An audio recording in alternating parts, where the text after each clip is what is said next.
Buya Hamka adalah ulama karismatik yang berasal dari Minangkabau, yang dikenal karena menjadi tokoh Muhammadiyah, serta sempat menjabat sebagai Ketua Majelis Ulama Indonesia atau MUI paling pertama. Pada tahun 70-an hingga 80-an, Hamka juga dikenal sebagai oase rohani lewat siaran-siaran di radio. Lalu, bagaimana kisah ulama karismatik ini? Berikut kisahnya yang disadur dari pinterpolitik.com. Kita pasti tahu film tenggelamnya kapal Van der Wijk yang dibintangi Pevita Pearce dan Reza Rahadian. Film itu diadopsi dari novel dengan judul sama yang ditulis oleh Buya Hamka dan terbit pada tahun 1938. Membahas soal kisah Buya Hamka tidak akan lengkap tanpa membicarakan pengalamannya yang sempat dipenjara atas perintah Soekarno karena difitnah bersekongkol akan membunuh sang presiden. Hamka menjadi salah satu korban undang-undang anti-subversif yang diterapkan kala itu. Menariknya, walaupun di penjara Soekarno, justru di kemudian hari Buya Hamka lah yang menjadi imam salat jenazah saat Soekarno berpulang. Lalu, seperti apa kisah sosok ulama yang ternyata memiliki adik seorang pendeta ini? Buya Hamka bernama lengkap Abdul Malik Karim Amrullah. Nama Hamka itu sendiri merupakan singkatan dari Haji Abdul Malik Karim Amrullah. Sementara Buya adalah gelar di Minangkabau yang diberikan pada orang yang alim dalam ilmu agama. Hamka lahir di Tanah Sira, Kabupaten Agam, Sumatera Barat pada 17 Februari 1908. Ia adalah anak pertama dari Dr. Sheikh Abdul Karim Amrullah, tokoh pelopor dari gerakan Islam kaum muda di Minangkabau. Hamka memiliki saudara bernama Abdul Wadud Karim Amrullah yang menjadi pendeta di Amerika Serikat. Keduanya saudara seayah, lain ibu. Di Amerika Serikat, adik Hamka ini memakai nama Willy Amrul. Sementara ayah Hamka lebih sering dikenal dengan panggilan Haji Rasul. Ia adalah ulama terkemuka sekaligus reformis Islam dan telah memulai gerakannya pada tahun 1906 usai pulang dari Mekah. Buya Hamka lahir di saat zaman hebat pertentangan kaum muda dan kaum tua.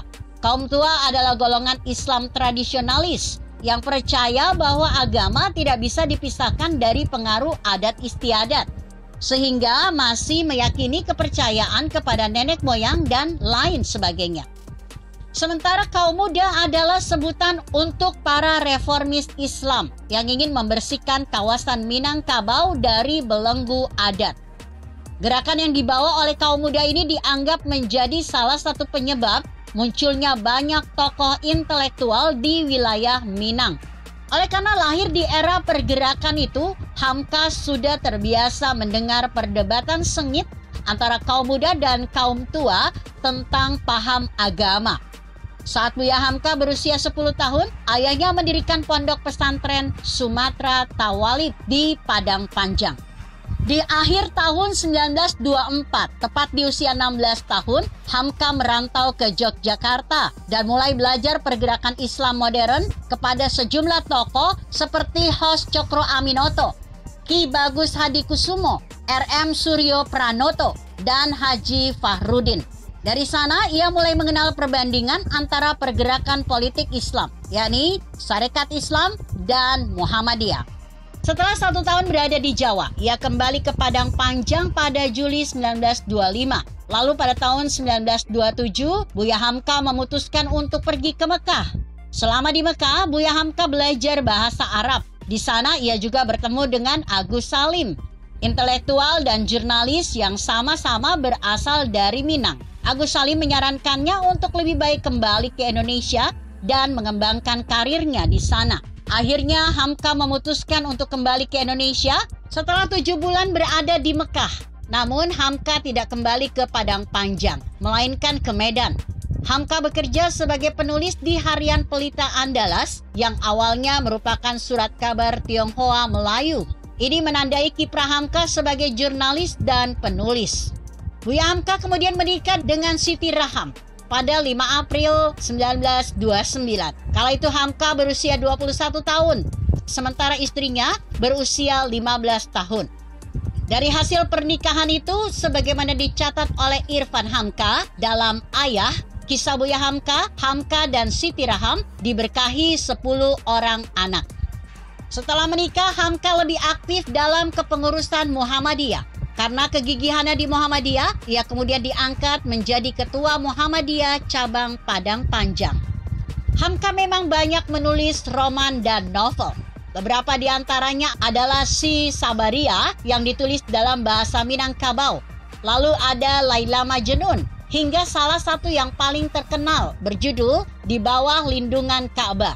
Karya terakhir ini tercatat sebagai karya sastra klasik Indonesia. Kemudian ketika Jepang masuk Indonesia, Hamka sempat diangkat menjadi anggota Chosangiin yang merupakan Dewan Pertimbangan Pusat Pendudukan Jepang.